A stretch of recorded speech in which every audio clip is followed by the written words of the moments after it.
క్రీస్తునందు ప్రియమైన దేవుని సంగమ, మరొక వారం బైబిల్ స్టడీ కార్యక్రమానికి విచ్చేసిన మీకు అందరికీ ప్రభువు నామమున శుభములు తెలియజేస్తున్నాను. గత 2 వారములు జూమ్లో బైబిల్ స్టడీ కొనసాగింపచేసాం. మరి ఈ వారం నుంచి మరలా ఆలయంలో కూడుకొని ఈ బైబిల్ స్టడీని కంటిన్యూ చేయటకు దేవుడు మనకు అనుగ్రహించిన తరుణాన్ని బట్టి దేవునికి స్తుతులు చెల్లిస్తున్నాను. దేవుని దయా సంకల్పాన్ని బట్టి ఆదికాండము మొదలుకొని ఒక వరుస క్రమంలో మనము బైబిల్ స్టడీ కొనసాగింప చేస్తున్నాం. మరి సమూయేలు 2వ గ్రంథం వరకు మనము ముగించాం. దాంతోపాటుగా దినవృత్తాంతముల మొదటి గ్రంథం కూడా పూర్తి అయిపోయింది. అనగా సమూయేలు 2వ గ్రంథంలో, దినవృత్తాంతముల మొదటి గ్రంథంలో ఉన్న క్రానలాజికల్ ఆర్డర్ రిలేటెడ్ ఇష్యూ సమానం కాబట్టి మరి ఈ క్రమంలో మనం రాజుల మొదటి గ్రంథం వచ్చాం. రాజుల మొదటి గ్రంథంలో ఉన్న అంశాలు దినవృత్తాంతముల 2వ గ్రంథంలో ఉన్న అంశాలు దాదాపుగా సరిపోల్చదగినవి, సమముగా కొనసాగేవి. ఇదే క్రమంలో డైలీ డివోషన్స్, ప్రభుతో ప్రారంభం అనే ఈ కార్యక్రమాన్ని కూడా కొనసాగింప చేస్తున్నాం. మరి డైలీ డివోషన్స్లో ఒక అంశాన్ని లేకపోతే ఒక వాక్యాన్ని తీసుకొని, ఒక వచనాన్ని తీసుకొని, లేకపోతే ఒక 2 వచనాలు తీసుకొని, లేకపోతే ఒక వాక్య భాగాన్ని తీసుకొని, ఆ వాక్య భాగం యొక్క నేపథ్యాన్ని, సంబంధిత వాక్య భాగము ఇతర చోట్ల ఈ రీతిగా వినియోగించబడింది. సో దాన్ని టెక్స్చువల్ అంటారు, టెక్స్చువల్ ఎక్స్పోజిషన్ అంటారు. సో మనది అనగా ఈ బైబిల్ స్టడీ ఒక స్మాల్ టెక్స్ట్ కాకుండా ఒక క్రమంలో ఆర్డర్లో వెళ్తుంటాం. దీన్ని క్రోనాలజికల్ అంటారు, లేకపోతే ఎక్స్పోజిటరీ అంటారు. అనగా ఎక్స్పోజ్ చేస్తుంటాం. మధ్య మధ్యలో ఎక్సజీసెస్ కూడా వస్తుంది. అనగా ఒక వచనం, ఒక వస్తువు, ఒక అంశాన్ని తీసుకుని ఆ వంశము మిగతా ప్రదేశాల్లో ఎక్కడెక్కడ ఉంది అనే విషయాలు కొద్దిగా లోతుగా అధ్యయనం చేయడానికి అవకాశం ఉంటుంది. సో ఇది ఎక్స్పోజిటరీ అండ్ ఎక్సజెటికల్ ధ్యానం. సో సండే క్రొత్త నిబంధనలోని వివిధ పౌలు పత్రికలు మనం ధ్యానం చేస్తున్నాం. మరి పాస్టర్ గ్లాడ్సన్ గారు ఇంగ్లీష్ సర్వీస్లో ఎఫిషియన్స్ మీద, మరి ప్రస్తుతం నేను తెలుగు సర్వీస్లో 1 కొరింథియన్స్ మీద ధ్యానం చేస్తున్నాం. మరి బైబిల్ గ్రంథంలోని 66 పుస్తకాలు మరి పూర్తి చేయడానికి ఎంత సమయం అవుతుందో తెలియదు. మరి అంత సమయం దేవుడు మనకిస్తాడో లేదో తెలియదు, కానీ సాధ్యమైనంత వరకు. సో గతంలో నేను చెప్పిన రీతిగా ఈ రాజుల గ్రంథంలో సొలొమోను చరిత్ర నేను ఇంకా పరిచయాలు చెప్తున్నానండి. సొలొమోను చరిత్ర గతించిన తర్వాత వివిధ రాజులు వస్తారు. రాజ్యము 2గా విభజించబడుతుంది. యూదా గోత్రము యూదా రాజ్యముగాను, మిగతా 10 గోత్రాలు యూదా అండ్ బెన్యామీన్ ఒక రాజ్యంగాను, మిగతా 10 గోత్రాలు ఇశ్రాయేలు రాజ్యంగా విభజించబడుతుంది. మరి ఈ 2 రాజ్యాలుగా విభజించబడిన తర్వాత కొన్నిసార్లు వారి మీదకి ఇతరులు వస్తారు, కొన్నిసార్లు వాళ్ళే యుద్ధాలు చేసుకుంటూ ఉంటారు. సో సొలొమోను తర్వాత రాజ్యము చాలా వరకు భ్రష్టత్వంలోకి వెళ్ళిపోతుంది. ఆ కాలంలో మనకు చాలామంది ప్రవక్తలు వస్తారు. సొలొమోను కాలంలోనే మనకు ప్రసంగి గ్రంథము, పరమగీతము, సామెతలు, ఈ గ్రంథాలు దాదాపుగా కవర్ అవుతాయి కొంతవరకు. ఆ తర్వాత సొలొమోను తర్వాత వివిధ రాజుల కాలంలో ఏ రాజు కాలంలో ఏ ప్రవక్త వచ్చాడో ఆ ప్రవక్త చెప్పిన ప్రవచనం ఏంటి, ఆ ప్రవచనానికి ఆ రాజు కాలంలో ఉన్న పరిస్థితులు ఏమిటి. చాలాసార్లు మనం యెషయా గ్రంథాన్ని చదువుతాం, ఇర్మియా గ్రంథాన్ని చదువుతుంటాం, లేకపోతే యెహెజ్కేలు గ్రంథం చదువుతుంటాం. కానీ ఆ అంశాలు ఏ కాలానికి సంబంధించినవి, ఏ సందర్భానికి సంబంధించినవి, ఎందుకు చెప్పాడు ఆ మాటలు ఎందుకు చెప్పాడు. సో అవి మనము రాజుల గ్రంథం సొలొమోను చరిత్ర తర్వాత చాలా క్రిటికల్ ఎక్స్పోజిషన్ ఉంటుంది. దానికి చాలా నేరో కాన్సన్ట్రేషన్ కావాలి. ఎందుకంటే ఆ సమయంలో వివిధ ప్రవక్తలు వచ్చేసి ఇది చెప్పేసి వెళ్ళిపోతుంటారు. సో వాళ్ళు ఏం చెప్పారన్నది ఈ కాంటెక్స్ట్కి రెండింటిని రిలేట్ చేసుకోవడానికి చాలా ఎక్కువ ఏకాగ్రత చాలా అవసరం.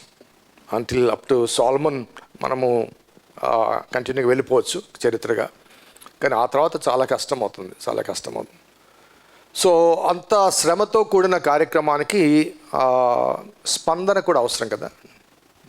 మీ నుంచి స్పందన కూడా కావాలి. I need more students to teach happily. So I request you to encourage others. By God's grace ఆన్లైన్లో చాలామంది వీక్షిస్తున్నారు. చాలామంది ఒక వారం రాకపోతే, అది పబ్లిష్ కాకపోతే, some people are calling me and ask me, అన్నా ఈ వారం రాలేదన్నా అని. So they are some other people also tracking the same. I'm so happy for that. So with this introduction, last క్లాస్లో 1 Kings 3rd chapter 1 to 3 verses మనం జ్ఞాపకం చేసుకున్నాం. 1 Kings 3rd chapter 1 to 3 verses మనం జ్ఞాపకం చేసుకున్నాం. సో 4వ వచనం నుండి మనము కొనసాగాలి.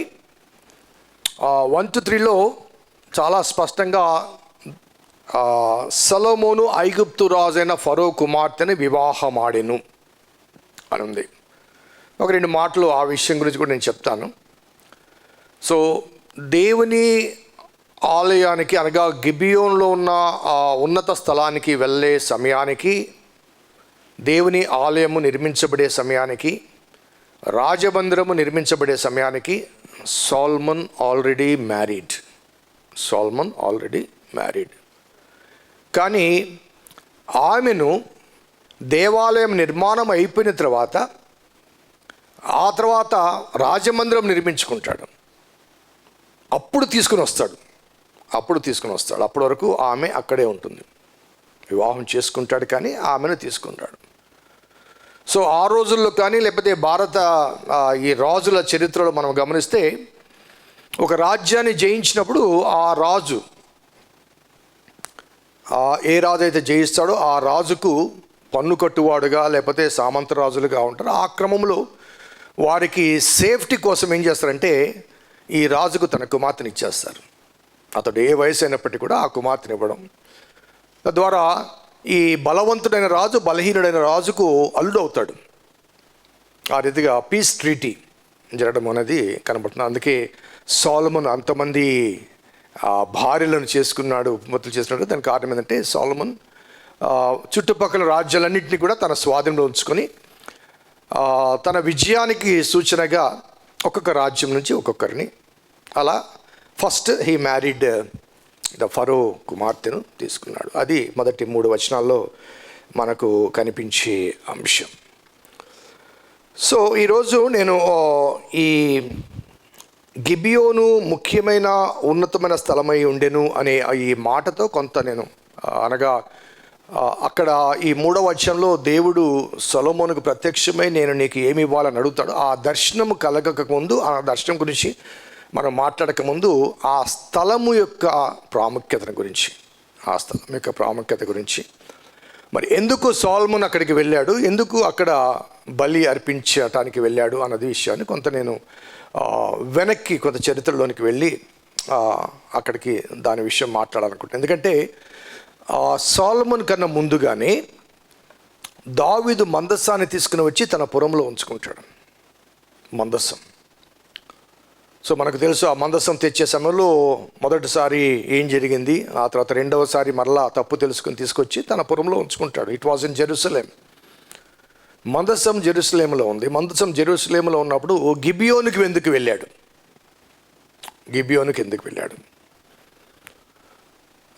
అనగా ఇవి మనం ప్రశ్నలు వేసుకోవాలి. యాక్చువల్ ప్రశ్నలు వేసుకోకపోతే మనకు జవాబులు రావు. మనం మామూలుగా చదువు గిబియోన్లో ఉన్నత స్థలం ఉండెను, సిలోహులో దేవుని గుడారం ఉండెను, ఇట్లా చెప్పుకుంటూ పోతాం. వై అక్కడ ఎందుకుంది? ఇవి మనం కొన్ని ప్రశ్నలు వేసుకుంటే తప్ప సమాధానాలు రావు. సమాధానాలు వస్తే తప్ప పరిపూర్ణమైన అవగాహన మనకు వచ్చే అవకాశము ఉండదు. సో యెహోషువ 18:25లో ఈ గిబియోన్ అనేది బెన్యామీనులకు స్వాస్థ్యంగా అందించబడింది. మీరు రెఫరెన్స్ రాసుకోండి, ఎందుకంటే నేను మళ్ళీ తిప్పి చూపిస్తే కొద్ది టైం పడుతుంది. ఇప్పటికే మనం 15 నిమిషాలు ఆలస్యంగా స్టార్ట్ చేసాం. యూ కెన్ మీరు రెఫరెన్స్ రాసుకోవడం ద్వారా తిరిగి మరలా మీరు పునశ్చరణ చేయడానికి అవకాశం ఉంటుంది. తర్వాత మళ్ళీ మీరు చదువుతారు కాబట్టి చదివే అవకాశం ఉంటుంది. కాబట్టి నేను కొన్ని రెఫరెన్సెస్ మాత్రం చెప్తాను. గిబియోను అనేది యెహోషువ అనగా వీరు కనాను స్వాస్థ్యంగా పొందినప్పుడు 12 గోత్రాలకు ఆ స్థలాలు పంచిపెట్టినప్పుడు బెన్యామీను గోత్రానికి జాషువా 18:25లో బెన్యామీను గోత్రానికి ఇవ్వడం జరిగింది. ఈ బెన్యామీను గోత్రంలో కాదు, ఈ 12 గోత్రాలకు స్థలాలు పంచిపెట్టినప్పుడు లేవీలకు స్వాస్థ్యం ఇవ్వడు. గతంలో నేను చెప్పాను, లేవీలకు ప్రాపర్టీ ఇవ్వడు. ఎందుకంటే లేవీలందరికీ కూడా ఒక ల్యాండ్, ఫర్ ఎగ్జాంపుల్ చెన్నై ఇచ్చారనుకోండి, లేవీలందరూ చెన్నైలో ఉంటారు. హైదరాబాద్ వాళ్ళ సంగతి ఏంటి, ఢిల్లీలో ఉన్న సంగతి ఏంటి? కాబట్టి ఈ లేవీలకు ఒక ప్రదేశాన్ని ఇవ్వకుండా వాళ్ళని ఏం చేస్తారంటే 48 పురములు, చెన్నైలో ఒక 2, నెల్లూరులో 2, విజయవాడలో 2, అలాగా, లేకపోతే చెన్నైలో ఒక 4, విజయవాడలో ఒక 4, వైజాగ్లో ఒక 4, అట్లా ఈ లేవీలను స్కాటర్డ్ చేస్తారు డిఫరెంట్ ప్లేసెస్కి. అనగా ఆ 12 గోత్రాల మధ్యకు వారు స్కాటర్డ్ అయిపోతారు. ఒక్కొక్కరికి అక్కడొక 4 విలేజెస్ వారికి ఇవ్వడం జరుగుతుంది. ఆ రీతిగా వెళ్ళినప్పుడు ఈ గిబియోను అనేది బెన్యామీను గోత్రానికి అప్పగించబడిన లేవీల పురము. అనగా Levites live there according to the share allotment ద్వారా వారు అక్కడ నివసిస్తారు. సో అది జాషువా 21:17లో ఆ మాట వ్రాయబడింది. సో ప్రత్యక్ష గుడారం గురించి మనం వస్తే మనకి ఎక్కడ కనబడిందంటే ప్రత్యక్ష గుడారం షిలోహులో కనబడుతుంది. ఇది 1 సమూయేలు గ్రంథం 1వ అధ్యాయంలో షిలోహు వెళ్తారు. ఎల్కనా, పెనిన్నా అండ్ హన్నా, అక్కడ దేవుడు దర్శనమిస్తాడు. అక్కడ నిబంధన మందస్సం ఉండింది. ఆ తర్వాత కొంతకాలానికి 4వ అధ్యాయంలో ఫిలిస్తీన్లు దండెత్తి వస్తారు. వచ్చినప్పుడు యుద్ధ భూమిలోనికి మందస్సాన్ని తీసుకుని వెళ్తారు.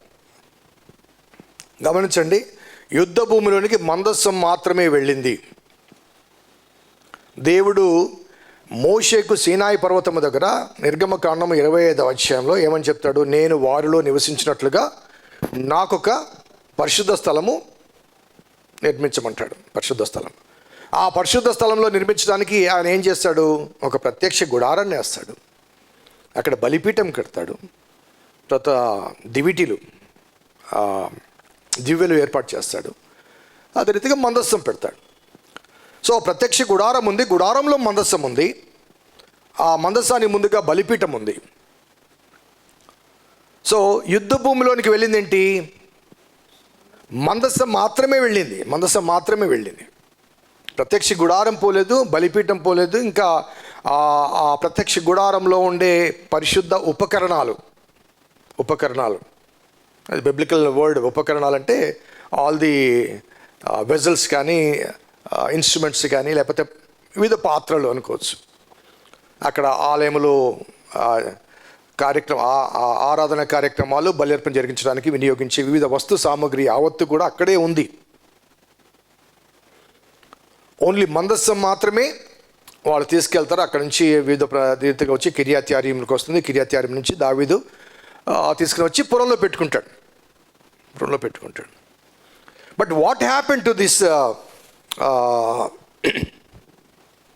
ప్రత్యక్ష గుడారం అంటే, ఏలీ తర్వాత యాజకునిగా, ప్రవక్తగా, న్యాయాధిపతిగా నియమించబడిన సమూయేలు, ఆయన కాలంలో ఎక్కడ కూడా మందస్సము గురించి కానీ, ప్రత్యక్ష గుడారం గురించి కానీ మనకు వినిపించదు శామ్యూయల్ కాలంలో. ఆయన యాజకుడే, ప్రవక్త కూడా, న్యాయాధిపతి కూడా. అయినప్పటికీ కూడా ఆయన గురించి రాయబడ్డ 1 సమూయేలు గ్రంథంలో ఎక్కడ కూడా ఈ రెండింటి గురించి, ప్రత్యక్ష గుడారం గురించి కానీ, మందస్సం గురించి కానీ మనకు వివరాలు లేవు. ఇంకా మనము లోతుగా గమనిస్తే సమూయేలు రామాలోను, లేకపోతే మిస్పాల్లోను, బేతెల్లోను, గిల్గాల్లోను, అక్కడక్కడ, అనగా హి was a moving profit, A moving priest. ఒక నిర్దిష్టమైన ప్రదేశం కాకుండా డిఫరెంట్ ప్లేసెస్లో తాను, అనగా వివిధ ప్లేసెస్లో ఈ యాజకులకు పురాలు లేవీట్స్కి పురాలు ఇచ్చారు. కాబట్టి ఒక్కొక్క ఇజ్రాయెల్ వారికి ఉన్న సెగ్మెంట్లో ఇక్కడ సో ఈ 4-5 ప్లేసెస్లో రామా, మిస్పా, బేతేల్ అండ్ గిల్గాలు, ఈ ప్రదేశాల్లో శామ్యూయల్ పరిచర్య జరిగిస్తూ వచ్చాడు. ఆ తర్వాత కాలంలో మనము గమనిస్తే దావీదును సౌలు తరుముతూ ఉన్నప్పుడు సమూయేలు మొదటి గ్రంథం ఒకసారి చూద్దాం, 21వ అధ్యాయం.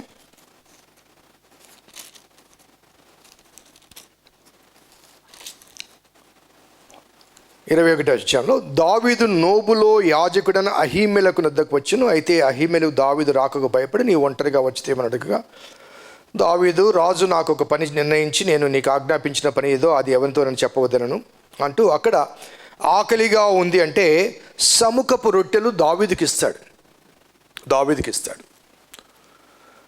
అనగా సౌలు సమూయేలు కాలంలో సమూయేలు చనిపోయిన తర్వాత సౌలు దావీదును తరుముతున్నప్పుడు దావీదు ఎక్కడికి వచ్చాడు? నోబుకు వచ్చాడు. ఈ నోబు అనేది గిబియాకు దగ్గరగా ఉండే ప్రదేశం. గిబియా అనేది ఏంటంటే సౌలు యొక్క జన్మస్థలం గిబియా. సో ఇందాక నేను చెప్పాను, బెన్యామీనులకు స్వాస్థ్యంగా పురాలు అందించబడ్డాను గిబియోన్ అనేది వాళ్ళది. కాబట్టి గిబియోన్ ఒకటి అనేది చాలామంది యొక్క భావన. సో దీన్ని బట్టి చాలామంది పండితులు ఏం చెప్తారంటే, సౌలు రాజుగా నియమించబడిన తర్వాత ప్రత్యక్ష గుడారం కిర్యత్యారీముకు తరలబడిన తర్వాత ఈ షిలోహులో ఉన్న ప్రత్యక్ష గుడారం కానీ అక్కడ ఉన్న పవిత్రమైన ఉపకరణాలు కానీ అది ఫిలిస్తీన్లకు అనువుగా ఉంది. కాబట్టి అక్కడి నుంచి తరలించి తన సొంత పట్టణమైన గిబియోన్లో ఆ ప్రత్యక్ష గుడారాన్ని తాను ఉంచుకున్నట్లుగా మనకు కనబడుతున్నాయి. మనకు ఆ చరిత్రకారుల భావన. సో గిబియోన్లో ఏముంది? ప్రత్యక్ష గుడారం ఉంది, బలిపీఠం ఉంది. దావీదుపురంలో ఏముంది? మందసం ఉంది. సో దీనికి ఇంకా కొద్దిగా మనము వివరాలు కావాలనుకుంటే 2వ దినవృత్తాంతములు ఈ 2 ప్రదేశాల్లో ఉన్నాయి అనడానికి చెప్పడానికి 2 క్రానికల్స్ 1st చాప్టర్ 2, 3, 4 వచనాలు చూద్దాం. యెహోవా సేవకుడైన మోషే అరణ్యమందు చేయించిన దేవుని సమాజపు గుడారము గిబియోనునందుండెను గనుక సొలొమోను సహస్రాధిపతులు, శతాధిపతులు, న్యాయాధిపతులు, ఇశ్రాయేలు పితల పెద్దలైన వారికి అందరికీ అనగా ఇశ్రాయేలులందరికీ ఆజ్ఞయగా సమాజకులందరూ సొలొమోనుతో కూడా కలిసి గిబియోనునందు బలిపీఠం వద్దకు పోయిరి. ఎక్కడికి పోయారండి? గిబియోన్లో ఉన్నటువంటి బలిపీఠం దగ్గరికి వెళ్ళారు. అక్కడ ఏముంది? దేవుని సమాజపు గుడారం ఉంది. దాని కంటిన్యూషన్ చూడండి. దావీదు దేవుని మందసమును కిర్యత్యారీము నుంచి తెప్పించి యెరూషలేమునందు దానికి ఒక గుడారం వేసి తాను సిద్ధపరిచిన స్థలమందు ఉంచాను. దాని కంటిన్యూషన్, హూరు కుమారుడు అయిన ఊరికి పుట్టిన బెస్సలేలు చేసిన ఇత్తటి బలిపీఠము అక్కడ యెహోవా నివాస స్థలం ఎదుట ఉండగా సొలొమోనును సమాజపు వారు దాని యొద్ద విచారణ చేసిరి. సో అక్కడ సొలొమోను బల్యర్పణ గావించాడు. సో గిబియోన్లో ఏముందండి? మోషే చేయించిన ప్రత్యక్ష గుడారం ఉంది. అలాగే బెసలేలు చేత చేపించినటువంటి ఇత్తడి బలిపీఠము కూడా ఎక్కడుంది? గిబియోన్లో ఉంది. మందసం ఎక్కడుంది? కిర్యత్యారీం నుంచి దావీదుపురానికి తీసుకుని వెళ్ళాడు దావీదు. So David carried the arc of the covenant but the tabernacle was remain. బహుశా అక్కడి నుంచి దావీదు తీసుకొని రాలేకపోవడం కాదంటే గిబియోన్ అనేది సౌలు పట్టణం కాబట్టి బెన్యామీనులతో మనకెందుకు గొడవ అని దావీదు ఆ విషయంలో, గుడారం విషయంలో కానీ బలిపీఠం విషయంలో కానీ కొంత ఆయన వెనకంజ వేశాడని భావించడానికి కూడా అవకాశం ఉంది. సో ఒకసారి నిర్గమకాండంలో ఈ ప్రత్యక్ష గుడారం గురించి కొన్ని మాటలు నేను చదివి మీకు చూపిస్తాను. I wanted to show you for the clarification. 25వ అధ్యాయం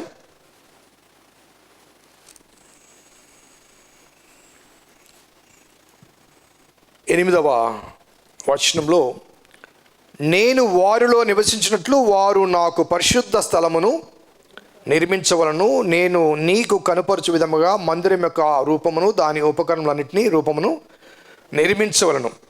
సో 10వ వచనం నుంచి వారు తుమ్మకరతో ఒక మందసము చేయవలను అంటాడు.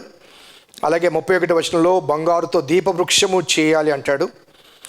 అలాగే 26వ అధ్యాయంలో నీవు 10 తెరలతో ఒక మందిరమును చేయవలను, దాని నీల ధూమ్ర రక్తవర్ణం గల పీనిన సన్నపు నారుతో వాటి చిత్రకారిని అనగా టెంట్ గురించి వ్రాయబడ్డ మాట ఉంది. అదే రీతిగా 27వ వచనం అధ్యాయం చూస్తే మరియు 5 మూరల పొడుగు 5 మూరల వెడల్పు గల బలిపీఠము తుమ్మకరతో నీవు చేయవలను, ఆ బలిపీఠం సచ్చౌకంగా ఉండవలను అంటూ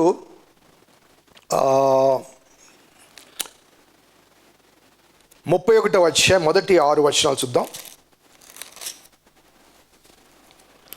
మరియు యెహోవా మోషేతట్లను చూడుము, నేను యూదా గోత్రముచే హూరు మనవడు ఊరు కుమారుడునైన బెస్సలేలు అను పేరు గల వాని పిలిచితిని. విచిత్రమైన పనులు కల్పించుటకు బంగారుతోనూ వెండితోనూ ఇత్తడితోనూ పనిచేయటకు పొదుగుటకై రత్నములు సానబెట్టుటకు కర్రను కోసి చెక్కుటకు సమస్త విధమైన పనులు చేయటకు జ్ఞాన విద్యా వివేకములు సమస్తమైన పనులు నేర్పును. వానికి కలుగునట్లుగా వానిని దేవుని ఆత్మపూర్ణునిగా చేసి ఉన్నాను. మరియు నేను దాను గోత్రంలో అహీసామాకు కుమారుడైన అహోలియాబును అతనికి తోడు చేస్తుంది. నేను ఆజ్ఞాపించుటకు చేయుటకు జ్ఞాన హృదయులందరి హృదయంలో జ్ఞానమును ఉంచి ఉన్నాను. సో ఈ బలిపీఠాన్ని ఎవరు చేశారు? బెస్సలేలు కదా. సో ఇవన్నీ కూడా నిర్గమకాండంలో తర్వాత లేవీకాండంలో పొందుపరచబడ్డ divine instructions to Moses. So వాటి ప్రకారము ఎందుకు ఆయన సొలొమోన్ గిబియోనుకు వెళ్ళాడు అంటే అక్కడ ప్రత్యక్ష గుడారము ఉంది. సో యెరూషలేములో ఉంది మందసం ఉంది. మందసానికి దావీదు తను సొంత గుడారాన్ని వేస్తాడు. It is not according to the God's plan, లేకపోతే దేవుడు నియమించిన ఆ తెరలతో కూడిన ప్రత్యక్ష గుడారం కాదు, దావీదు యెరూషలేములో నిర్మించింది. సో ఈ రెండు కలవాలి. ఎక్కడ కలవాలి? ఆలయంలో కలవాలి. సో కాబట్టి సొలొమోన్ దావీదు తర్వాత ఆ గిబియోనులోంచి అవి తీసుకొని రాకముందు, దేవాలయాన్ని కూడా నిర్మించకముందు ధైర్యం చేసి ఆ గిబియోనికి వెళ్ళి అక్కడ బల్యర్పణలు గావించి, ఎందుకంటే దావీదు ధైర్యం చేయలేదు, అది సౌలు యొక్క జన్మస్థలము, అదైతే బెన్యామీన్లు అక్కడ ఉన్నారు కాబట్టి అక్కడి నుంచి తరలించాలంటే వారు ఊరుకోరు, మళ్ళీ ఒక యుద్ధం అయిపోద్ది. అప్పటికే చాలా యుద్ధాలు దావీదు కాలంలో ఈ బెన్యామీనులకు యూదా జాతికి మధ్య జరిగాయి. సో ఈ నేపథ్యంలో దావీదు చేయని ధైర్యాన్ని సొలొమోన్ చేసి ఒక ప్రణాళికబద్ధంగా ఆలోచనబద్ధంగా వెళ్ళి అక్కడ బలి అర్పించడానికని పోయాడు. So the original intention was not to move the tabernacle from there. ఆ ఆలోచన ఇవ్వడు. అందరినీ సైన్యాధిపతులను పనివారిని అందరినీ తీసుకుని వెళ్ళి అక్కడ బలి అర్పిద్దాం రండి అని చెప్పి తీసుకుని వెళ్తాడు అక్కడికి సొలొమోన్. సో దేర్ అంటే ఇవన్నీ కూడా ఒకసారి రాజుల మొదటి గ్రంథము 8వ అధ్యాయం మొదటి 15 వచనాలు చూద్దాం. అనగా తర్వాత కాలంలో సొలొమోన్ దేవాలయం నిర్మించిన తర్వాత, after construction of the temple, మొదటి 3 వచనాలు లేకపోతే 4 వచనాలు చదువుదాం. అప్పుడు సీయోనును దావీదు పురములో నుండి యెహోవా నిబంధన మందసమును పైకి తీసుకుని వచ్చుటకు యెరూషలేములో నుండి రాజైన సొలొమోను ఇశ్రాయేలు పెద్దలను గోత్ర ప్రధానులను అనగా ఇశ్రాయేలు పితరుల కుటుంబముల పెద్దలను తన యొద్దకు సమకూర్చుకొనెను. సో దేన్ని తీసుకురావడానికండి? దావీదుపురంలోంచి నిబంధన మందసం. అలాగే 3వ వచనంలో ఇశ్రాయేలు పెద్దలందరూ రాగా యాజకులు యెహోవా మందసమును ఎత్తి దాన్ని తీసుకుని వచ్చిరి. ప్రత్యక్షపు గుడారమును గుడారంలో ఉన్న పరిశుద్ధ ఉపకరణములను యాజకులను లేవీలు తీసుకుని రాగా రాజైన సొలొమోను అతని యొద్ద కూడి వచ్చిన ఇశ్రాయేలందరూ సమాజంలో మందసం ముందు నిలబడి లెక్కింపశక్యము కానీ. So they brought everything in to the temple. 8వ అధ్యాయానికి ఎందుకు వెళ్ళామంటే అప్పటికి ఆ దేవాలయం నిర్మించబడింది కాబట్టి. సో నిర్మించిన తర్వాత ఈ రెండింటిని మూవ్ చేస్తాడు. సో బిఫోర్ దట్ ఇంకా కొన్ని అంశాలు మనము ధ్యానం చేయాలి కాబట్టి గిబియోనుకు ఎందుకు వెళ్ళాడు అన్నదానికి I'm given you the answer. ఎందుకు వెళ్ళాడు అనేది జవాబు చెప్పాను మీకు. సో అక్కడ దేవుడు ప్రత్యక్షమవుతాడు. So it's a proper precedence అనగా ఒక ప్రణాళిక ప్రకారం దేవుడు సొలొమోను అక్కడికి రావడం. సొలొమోను నీవు కాదు నీ కుమారుడు దేవుని మందిరం నిర్మిస్తాడని దావీదుతో చెప్పాడు కాబట్టి సో ఇమ్మీడియట్గా రాజ్య పరిపాలనకు రాగానే గత వారం చెప్పాను శత్రు శేషం లేకుండా చూసుకుంటాడు. First 2 chapters deals with enemies. సొంత ఇంట్లో ఉన్నాడు, బయట వాళ్ళు ఉన్నాయి, ఆ ఎనిమీస్ని డీల్ చేస్తాడు. వెంటనే 3rd చాప్టర్లో he goes on dealing with the temple of God. So ఇక్కడికి గిబియోనుకు వచ్చిన తర్వాత గిబియోన్లో దేవుడు దర్శనమిచ్చి 5వ వచనం చూడండి. గిబియోన్లో యెహోవా రాత్రి వేళ స్వప్నమందు సొలొమోనుకు ప్రత్యక్షమై నేను నీకు దేనినిచ్చుట నీకిష్టమో దానిని అడుగుమని దేవుడు అతనితో సెలవీయగా సొలొమోను ఇలాగ మనవి చేసెను. సో ఈ ప్రార్థన తన తండ్రి గురించి మాట్లాడుతూ 7వ వచనంలో నా దేవా యెహోవా నీవు నా తండ్రి అయిన దావీదునకు బదులుగా నీ దాసుడైన నన్ను రాజుగా నియమించినావు. అయితే నేను బాలుడను, కార్యము జరుపుటకు నాకు బుద్ధి చాలదు. నీ దాసుడైన నీవు కోరుకున్న జనుల మధ్య ఉన్నాను. వారు విస్తరించి ఉన్నందున వారిని లెక్క పెట్టుట, వారి విశాల దేశం తనిఖీ చేయట అసాధ్యం. సో కాబట్టి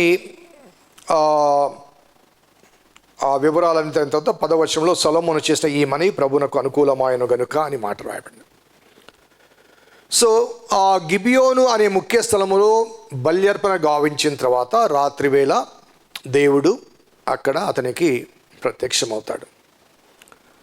మనకు అంతకుముందు షిలోహులో కూడా దేవాలయం దగ్గర శామ్యూయల్ పడుకొని ఉంటే దేవుడు ప్రత్యక్షమవుతాడు కదండి. సో దేవుడు కోరుకున్న స్థలాలు. ఈ మధ్య డైలీ డివోషన్స్లో కూడా ఈ విషయాలు నేను అవి వచ్చిందో లేదో రికార్డ్ చేశాను. So why we need to go to the house of God, టెంపుల్కి ఎందుకు వెళ్ళాలి, ఇంట్లో ప్రార్థన చేసుకోవచ్చు కదా అనే ఈ భావనల మధ్య ఎందుకు అనే దానికి నేను దీని కంటిన్యూషన్లోనే దేవాలయం గురించి చెప్తూ వచ్చాను.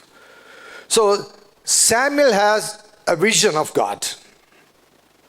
Samuel has a vision of God when he was sleeping or living in the house of God at Shiloh. షిలోహులో దేవుని మందిరములో ఉండగా శామ్యూయల్ను దేవుడు పిలిచాడు. అదే రీతిగా సొలొమోను కూడా మరి దేవుని మందస్సము కలిగిన దేవుని సన్నిధి కలిగినటువంటి ప్రత్యక్ష గుడారం కలిగినటువంటి గిబియోన్లో దేవుడు ప్రత్యక్షమై నీకు ఏం కావాలి అంటాడు. వాస్తవంగా అయితే సొలొమోనుకు కావలసిన అన్నీ కూడా దావీదు సమకూర్చాడు. మనం గతంలో జ్ఞాపకం చేసుకున్నాం. కావలసిన అన్నీ కూడా జ్ఞాపకం దయచేశాడు. అదే రీతిగా చుట్టుపక్కల యుద్ధాలు చేసి అతని చేతులు అతని జీవితం అంతా రక్తంతో తడిచాయి.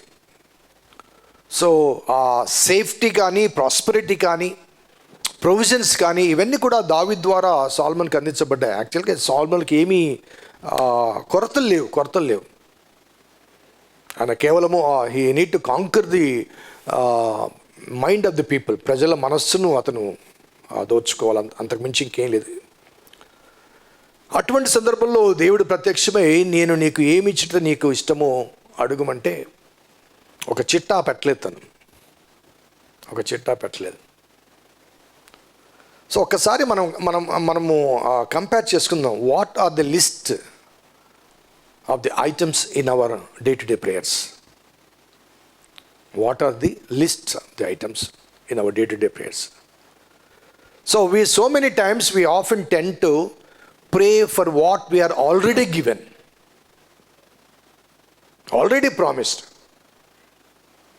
మనకు దేవుడు మనం ఎన్నుకున్నప్పుడే, మనం పిలుచుకున్నప్పుడే, దేవుని ఎన్నికలో ఉన్నప్పుడే హీ హాజ్ ప్రామిస్డ్ ఎవ్రీథింగ్. నీ సేఫ్టీ కానీ నీ సెక్యూరిటీ కానీ అన్నీ నీకు కావాల్సిన ఏదో నీ భవిష్యత్తు మొత్తం ఆయన నీ ఒకసారి నీవు సమర్పించబడ్డ వెంటనే నీ భవిష్యత్తు ఆయన చేతిలో ఉంటుంది. But still in our prayers major part ఏంటి? ఏం కావాలి చెప్పండి? కూడు గుడ్డ నీడ కదండి. మాకు అది కావాలి, ఇది కావాలి. భౌతిక అంశాల పరిధిలోనే అందుకే మత్తయి సువార్తల కొండ మీద ప్రసంగంలో యేసు ప్రభువారు చెప్తారు, ఇవన్నీ కావాలని మీ పరలోకపు తండ్రికి తెలుసు, మొదట ఆయన రాజ్యాన్ని నీతిని వెతకండి, ఆ తర్వాత ఇది కూడా. So he is already promised. అది ఎప్పుడు? Only when you seek his Kingdom first. మొదట నువ్వు ఆయన రాజ్యాన్ని వెతికినప్పుడు ఇవన్నీ ఆల్రెడీ ఒక ఫ్లో లాంటివి.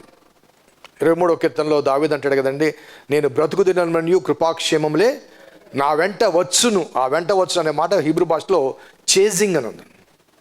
కృపాక్షేమం అంట నా వెంబడి పరిగెత్తుకుంటూ వస్తాయట. నేను ఎటు వెళ్తే అక్కడికి. ఎప్పుడు? యెహోవా నాకు కాపరిగా ఉన్నప్పుడు. సో ప్రయారిటీస్ అనగా దేవుడు సొలొమోను అడగటానికి గల కాదంటే, God May wanted to test him. What is your priority? నీకేం కావాలి? సో సొలొమోన్ తన తండ్రి గురించి మాట్లాడుతూ, తన తండ్రి ఏ రీతిగా యథార్థవంతుడిగా ఉన్నాడో నీకు తెలుసయ్యా, నాకు తండ్రికి వాగ్దానం చేశావు, ఆ తండ్రి ప్లేస్లో నన్ను కూర్చోబెట్టావంటూ దేవునికి స్తుతులు చెల్లించి ఇమ్మీడియట్గా నేను బాలుడును, కార్యం జరుగుటకు నాకు శక్తి చాలదంట. సో అప్పటికే పెళ్ళయింది ఆయనకి. ఫరో కుమార్తెను పెళ్లి చేసుకున్నాడు. కాబట్టి బాలుడు అంటే చిన్నపిల్లవాడు అనుకుందామా? సో దావీదు తర్వాత ఆ రాజ్యంలోనికి వచ్చాడు.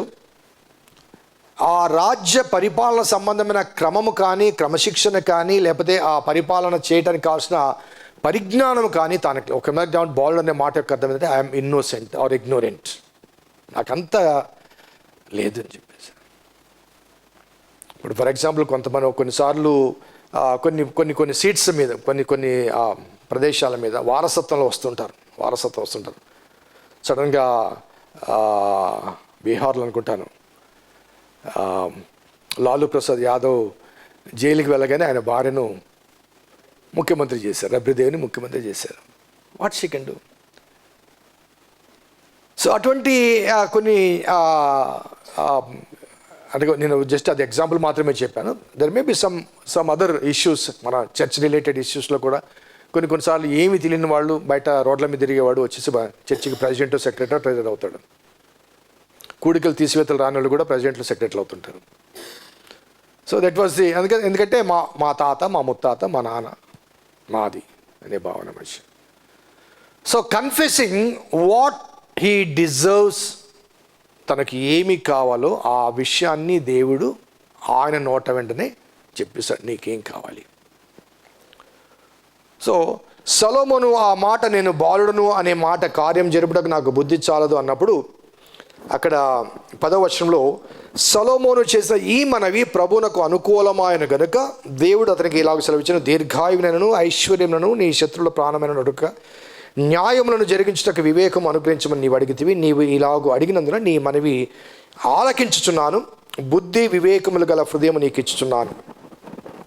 పూర్వీకులలో నీ వంటి వాడు ఒకడు లేడు, ఇక మీదట నీ వంటి వాడు ఒకడు ఉండడు. అలాగే కంటిన్యూషన్లో, నీవు ఐశ్వర్యమును ఘనతను ఇవ్వమని అడగకపోయినను వాటిని కూడా ఇచ్చుచున్నాను. అందువలన నీ దినములన్నిటిలో రాజులలో నీ వంటి వాడు ఒకడు ఉండడు. మరియు నీ తండ్రి అయిన దావీదు నా మార్గంలో నడిచి నా కట్టలు నేను నియమించిన ధర్మమంతటిని గైకొన్నట్లు నీవు నడిచి వాటిని గైకొనేలా నిన్ను దీర్ఘాయుష్మంతునిగా చేసేదను. సో ఆ తర్వాత సొలొమోను మేలుకొని అది స్వప్నమని తెలుసుకొని బలులు అర్పించి వెళ్ళిపోతాడు. సో ఈ స్వప్నంలో దేవుడు చెప్పిన మాట ఏంటంటే, నువ్వు అడిగింది నేను ఆలకించాను, నాకు అంగీకారంగా ఉంది కాబట్టి అనుగ్రహిస్తాను. అలాగే మరి వాటితో పాటుగా నువ్వు అడగనివి కూడా ఇస్తున్నాను.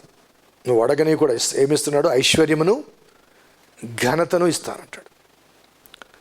సో వాటితో పాటుగా మరొక అంశం ఏంటంటే దీర్ఘాయు అంటాడు. కానీ దీర్ఘాయును మిగతా వాటితో కలపడు. దీర్ఘాయుని వేరు చేసి ఏమంటే, నీ తండ్రి అయిన దావీదు నడిచిన రీతిగా నువ్వు కూడా నడిస్తే దీర్ఘాయు కూడా ఇస్తానంట. నువ్వు అడిగింది జ్ఞానం, వివేకం, నేను ఇవి కూడా ఇస్తాను. కానీ అది ఇవ్వాలంటే మాత్రం ఇది చేయాలి.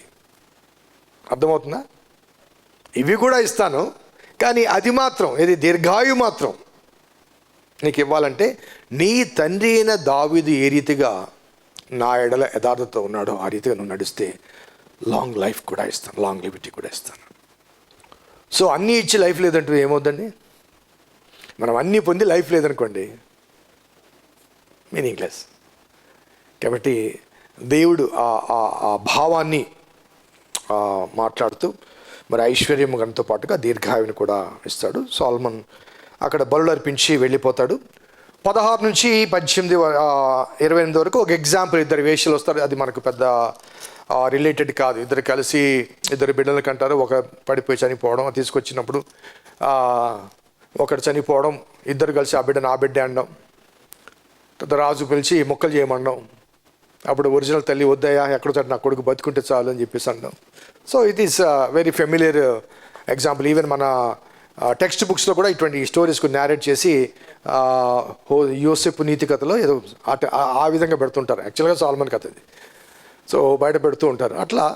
So this is well known parable కాబట్టి దాని గురించి మనం ఎక్కువగా డీల్ చేయడం అవసరం లేదు. అలాగే 4వ అధ్యాయానికి coming to the 4th chapter,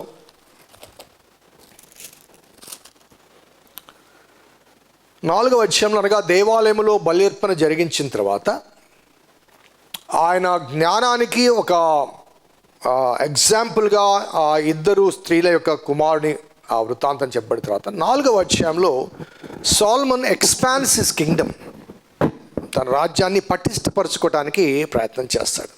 ఆ క్రమంలో మొదటి 20 వచనాలు, 4వ అధ్యాయము మొదటి 20 వచనాల్లో ఆయన ఆయా విభాగాలకు అధిపతులను, న్యాయాధిపతులను లేకపోతే అధికారులను నియమిస్తాడు. అలాగే 21 నుంచి 28 వరకు రాజ్య విస్తరణ జరుగుతుంది. అనగా మొదటి 20 వచనాలు ఆయా అధిపతులను ఆయా ప్రదేశాల్లో నియమిస్తాడు. 21 నుంచి 28 వరకు రాజ్య విస్తరణ, ఎక్స్పాన్షన్ ఆఫ్ హిస్ కింగ్డమ్ కనబడుతుంది. 29 నుంచి 34 వరకు ఒకసారి మనం జ్ఞాపకం చేసుకుంటే, దేవుడు జ్ఞానమును బుద్ధిని వర్ణింప శక్యము కాని వివేచన గల మనస్సును సొలొమోనుకు దయచేసెను కనుక సొలొమోను కలిగిన జ్ఞానము తూర్పు దేశస్థుల జ్ఞానము కంటెను ఐగుప్తీయుల జ్ఞానము కంటెను అధికమై ఉండెను. ఈ తూర్పు దేశస్థుల జ్ఞానము అదే రీతిగా ఐగుప్తీయుల జ్ఞానము కంటే అధికముగా ఉన్నదని చెప్పడానికి, ఈ రెండు చెప్పడానికి గల కారణం ఏంటంటే, అబ్రహాము కాలానికి బాబిలోనియన్ అండ్ ఈజిప్షియన్ సివిలైజేషన్ అప్పటికే పేరుగాంచింది. అనగా ఇశ్రాయేల్ దేశము ఏర్పాటు చేయబడకముందే, వీరొక దేశముగా చేయబడకముందే ఐగుప్తులో మోషే ఐగుప్తు సకల విద్యలో ప్రావీణ్యత, అనగా దెర్ వాజ్ సివిలైజేషన్, జ్ఞానం అక్కడ ఉంది, ఫిలాసఫర్స్ ఉన్నారు. సోల్స్ అండ్ బాబిలోను, తూర్పు దేశం బబులోను మంచి పేరుగాంచిన రెండు ఈక్వల్ సివిలైజేషన్స్, అనగా ద మోస్ట్ ఏన్షియంట్ సివిలైజేషన్స్ ఏవంటే ఈ రెండింటి గురించి చెప్తారు చరిత్రలో. ద మోస్ట్ ఏన్షియంట్ సివిలైజేషన్స్ ఏవంటే బాబిలోనియన్ అండ్ ఈజిప్షియన్. సో ఇస్రాయేల్కు ప్రథమ శత్రువు కానీ లేకపోతే ప్రధానమైన శత్రువులు ఎవరంటే ఇటు ఐగుప్తీయులు, ఇటు బబులోనీయులు కదండి. ఇటు ఐగుప్తీయులు, ఇటు బబులోనీయులు. కాబట్టి సొలొమోనుకు ఇక్కడ చెబుతూ, ఐగుప్తీయుల జ్ఞానం కంటే తూర్పు దేశస్తుల జ్ఞానం అధికమైన జ్ఞానము నీకు అనుగ్రహిస్తున్నాను సొలొమోన్. సో అంతటి జ్ఞానము అనుగ్రహించిన తర్వాత సొలొమోను వలె వారు దేవునికి అనుకూలంగా కొనసాగినట్లయితే ఇటు ఐగుప్తీయులు కానీ అటు బబులోనీయులు కానీ వీరిని చెరపట్టుకుని పోయే అవకాశాలు ఉండేవి కాదు. They left God who was the source of their wisdom కానీ, ఎగ్జిస్టెన్స్ కానీ, బ్లెస్సింగ్స్ కానీ. కాబట్టి ఆ తర్వాత కాలంలో బబులోను రాజు వచ్చి, నెబుకద్నెజరు వీళ్ళందరూ వచ్చి దోచుకుని పోవడం అనేది జరుగుతుంది. సో సొలొమోను జ్ఞానం గురించి తూర్పు దేశస్తుల జ్ఞానం కంటేను ఐగుప్తుల జ్ఞానం అంతటి కంటేను అధికమైనను, అలాగే అతడు సమస్తమైన వారి కంటేను ఎజ్రాహీయుడన ఏతాను కంటేను మహోలు కుమారులైన హేమాను కల్కోలు దర్ధ అను వారి కంటేను జ్ఞానవంతుడై ఉండెను కనుక అతని కీర్తి చుట్టుపక్కల జనములన్నింటిలో వ్యాపితమాయను. అనగా ఈ పేర్లన్నీ కూడా ఆ రోజుల్లో జ్ఞానవంతులుగా భావించబడే అనేక మంది పేర్లు ఇక్కడ రాయబడ్డాయి. వీటి గురించిన వివరాలు కానీ చరిత్ర కానీ మనకు లేదు. So they are known philosophers కానీ లేకపోతే జ్ఞానవంతులు కానీ భావించడానికి అవకాశం ఉంది. కానీ వారందరికంటే జ్ఞానవంతుడిగా ఉన్నాడని, అలాగే అతడు 3000 సామెతలు చెప్పెను, 1005 కీర్తనలు రచించెను,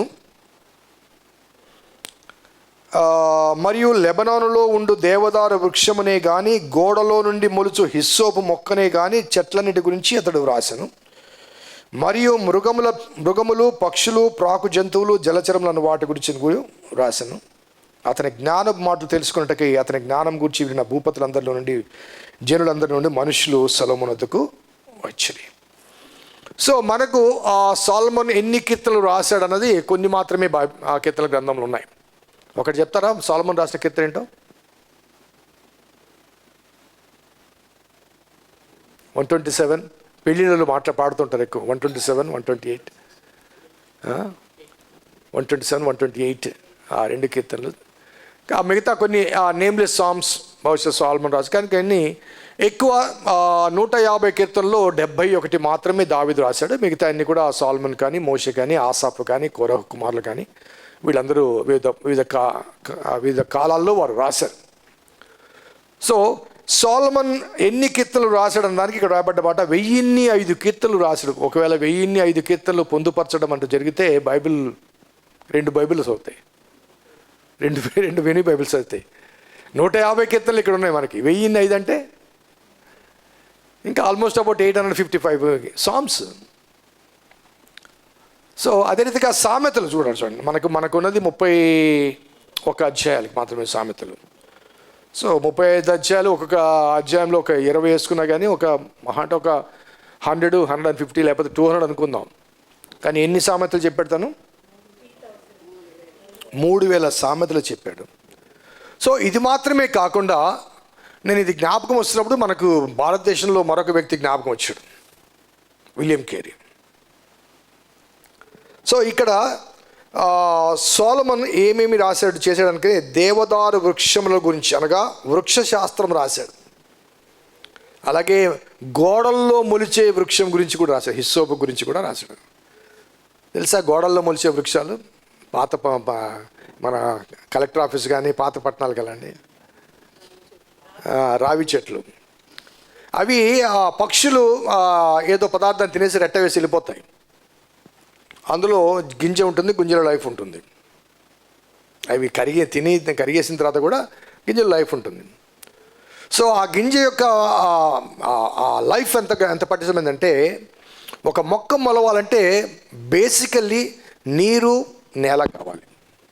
ఆ 2 అక్కడ ఉండవు. అక్కడ ఇసుక సిమెంటే ఉంటుంది, రాయి ఉంటుంది. నీళ్ళు ఓడిపోయాడు వర్షం పడితే తప్ప. ఒక్కసారి అది మొలిచిందంటే దాన్ని తొలగించడానికి ప్రయత్నం చేయండి, గోడ బద్దలవుద్ది కానీ అది బయటికి రాదు. It destroy entire building. పాత భవనాలు అలాగే ఉంటాయి. నువ్వు లాగడానికి ప్రయత్నం చేయండి, రాదు. ఒకవేళ సగానికి నరికినా మళ్ళీ మొలుస్తుంటుంది. కాబట్టి సొలొమోను వృక్ష శాస్త్రాన్ని వ్రాసాడని, అలాగే చెట్లన్నిటి గురించి రాశాడని, మరియు మృగములు పక్షులు ప్రాకు జంతువులు అనగా జువాలజీ, బాటనీ, జువాలజీ, వామో ఈ పుస్తకాలన్నీ ఉంటే, అలాగే మృగములు పక్షులు ప్రాకు జంతువులు జలచరములు వాటన్నిటి గురించి ఇంకా ఏమేమి అనగా ఈ రోజుల్లో అనాటమీ. సో అంత డీప్గా అవన్నిటి గురించి తాను రాశాడని, అతని జ్ఞానపు మాటలు తెలుసుకున్నకి అతని జ్ఞానం గురించి విన్న భూపతుల నుంచి జనులందరి నుంచి మనుషులు సొలొమోను వద్దకు వచ్చారు. ఇక్కడ నేను ఒక ఎగ్జాంపుల్, ప్రాక్టికల్ ఎగ్జాంపుల్ చెప్పాలనుకుంటున్నాను. భారతదేశానికి వచ్చిన మిషనరీస్లో మనం బ్యాప్టిస్ట్ వాళ్ళంగా గర్వించేది ఎవరంటే విలియం కేరీ. అతను స్కూల్ డ్రాప్, చదువు మానేస్తాడు మధ్యలో. 6, 7, 8 తరగతి చదివించేవారు లేక, చదవలేక మానేసి చెప్పులు కుట్టే షాప్లో చెప్పులు కుడుతుంటాడు ఆయన. ఆ చెప్పులు కుట్టే సమయంలో ఒక అతను తన చెప్పులు రిపేర్ చేయమని ఒక పేపర్లో చుట్టుకొని వస్తాడు. ఆ పేపరు, అది చెప్పులు కుట్టిన తర్వాత ఆ పేపర్ చుడుతుంటే అక్కడ హీబ్రూ భాషలో కనబడుతుంది. అతనికి రాదు భాష. సో ఓనర్ అడుగుతాడు, ఇది ఏంటి అని అంటే, ఏదో భాషలో మనకు ఎందుకు లేనంట. లేదు, తెలుసుకోవాలి, ఏదో ఉంది మనం తెలుసుకోవాలని చెప్పేసి ఒక జిజ్ఞాస, ఒక ఆలోచన వస్తుంది. So he comes out and goes for learning Hebrew. అది నేర్చుకుంటున్నప్పుడు, హిబ్రూ భాష నేర్చుకుంటున్నప్పుడు అప్పటికి ఆలోచన వస్తుంది అతనికి, దేవుని పరిచయం జరిగించాలి, వెళ్ళాలని. సో ఒక క్రమం అన్నమాట. సో ఆ తర్వాత అతను భారతదేశానికి వెళ్ళాలని, మిషనరీగా వెళ్ళాలి అంటే, అప్పుడు మిషనరీ సంస్థ, మిషనరీ మూవ్మెంట్ అనేది, వాళ్ళు ఏం చేశారంటే, ఎవరు వెళ్ళాలనుకున్నా కానీ వెళ్ళొచ్చు, మేము పంపిస్తాము, వీసా పాస్పోర్ట్స్ మేము ఇస్తాము, కానీ అక్కడికి వెళ్ళి మీ పనులు మీరే చేసుకొని మీ జీవనోపాధి మీరే చేసుకోవాలి. We provide you transport, but మీకు ఏం కావాలో మీ తిండి బట్ట కూడా అన్నీ మీరే చూసుకోవాలంటే, ఈ travels with his wife and 4 or 6 children బయలుదేరుతారు. పడవలో ఉండగా ప్రాణం అప్పుడే ఒక చనిపోతారు, మిగతా వాళ్ళని తీసుకొని వస్తాడు. తీసుకుని వచ్చినప్పుడు కలకట్టాలో దిగబోతే, ఈజ్ అ బ్రిటిష్ పర్సన్, కలకట్టాలో దిగిపోతే కలకత్తా పోర్టు బ్రిటిష్ వాళ్ళ స్వాధీనంలో ఉంటుంది, వాళ్ళు దిగనివ్వరు. నువ్వు ఎవాంజలిస్ట్గా వచ్చావు కాబట్టి. చాలామంది బ్రిటిష్ వాళ్ళ మతం అంటారు కదా, బ్రిటిష్ వాళ్ళు they never encourage spreading of the gospel, Americans చేశారు. సో ఈ క్రమంలో ఆ పక్కనే శ్రీరామపురం అనే పురం, అది డానిష్ గవర్నమెంట్ చేతిలో ఉంది కాబట్టి, డానిష్ గవర్నమెంట్ వాళ్ళు ఓపెన్ చేశారు కాబట్టి శ్రీరామపురం వెళ్తారు. అది ఇప్పుడు సిరంపూర్ అయింది. అక్కడ దిగుతాడు, అక్కడ కలకట్టాకి చాలా దగ్గరలో. సో హీ స్టార్టెడ్, అక్కడికి వెళ్ళిన తర్వాత ఆయన వృక్షశాస్త్రం, ఇప్పుడు కలకట్టాలో the great one of the వండర్స్లో బొటానికల్ గార్డెన్ ఉంది. బొటానికల్ గార్డెన్, ఆ బొటానికల్ గార్డెన్ యొక్క సూచకర్త విలియం కేరీ. అక్కడ స్థానిక బెంగాలీ భాష నేర్చుకుని బెంగాలీ యూనివర్సిటీలో బెంగాలీ టీచ్ చేసేవాడు అతను.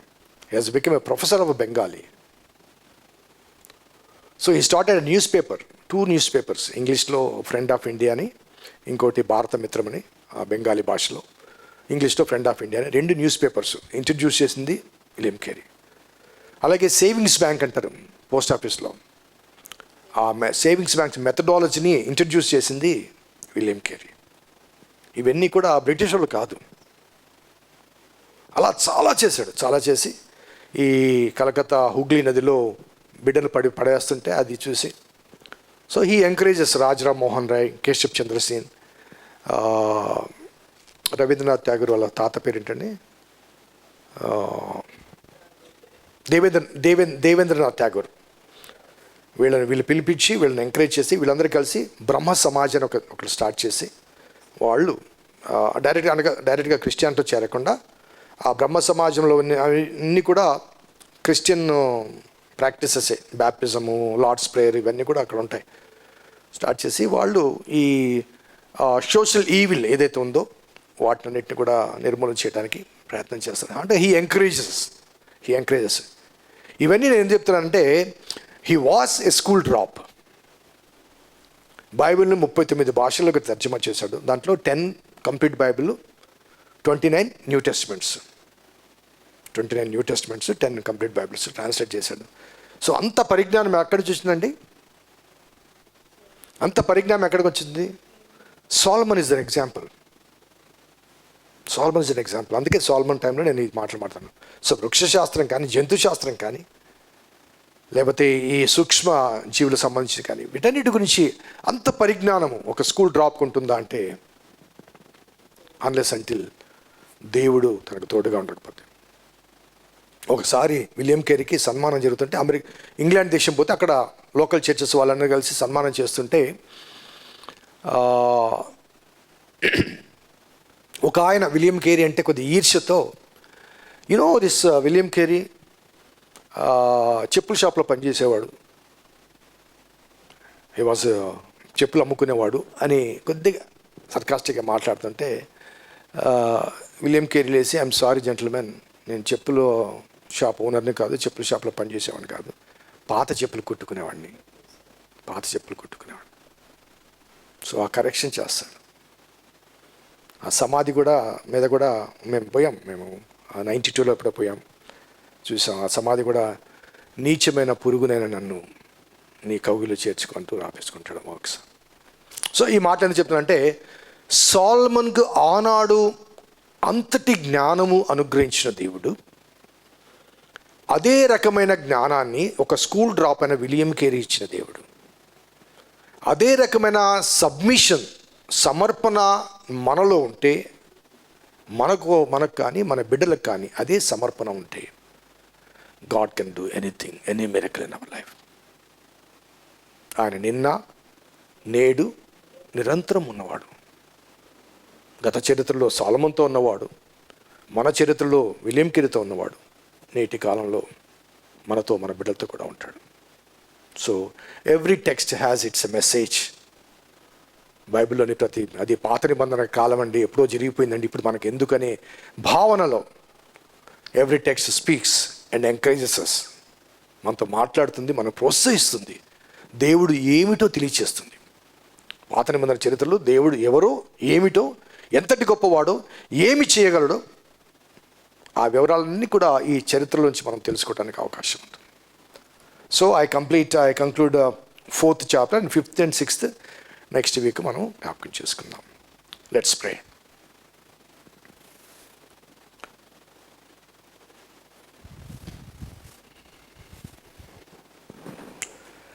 కృపగల దేవాదేవుల తండ్రి, మీ పాదములకు స్తోత్రము చెల్లిస్తున్నాం నాయన. ఈ సాయంకాల వేళ బైబిల్ స్టడీకి చేరిన బిడ్డలందరిని బట్టి ప్రార్థన చేస్తున్నాం. కొంతమంది ప్రభా వివిధ మాధ్యమాల ద్వారా వీక్షిస్తుంటారు. బైబిల్లో లోతైన పరిజ్ఞానం తెలుసుకోవడానికి మీరు మాకు అనుగ్రహిస్తున్న అవకాశాలు బట్టి స్థుతులు చెల్లిస్తూ, కేవలం పరిజ్ఞానం కొరకు మాత్రమే కాదు తండ్రి, ఆ అనుభవాలు మా వ్యక్తిగత జీవితానికి అన్వయించుకొని మేము కూడా అదే ఆశీర్వాదాలు నీ ద్వారా పొందుటకు ఒక ప్రేరణలు అన్న వాస్తవాన్ని గమనించి, ప్రేరణతో ఆధ్యాత్మిక ఆశీర్వాదాలు పొందుటకు మీ కృపదయచండి వేడుకుంటూ, మా రక్షకుడిని యేసు నామమున అడిగి వేడుకొంచున్నాం తండ్రి, ఆమేన్. తండ్రి, కుమార పరిశుద్ధాత్మ త్రియేక దేవుని చేరిన మనకందరికీ సదా తోడేండును గాక. ఆమేన్. God bless you. దేవుడు మిమ్మల్ని దీవించును గాక.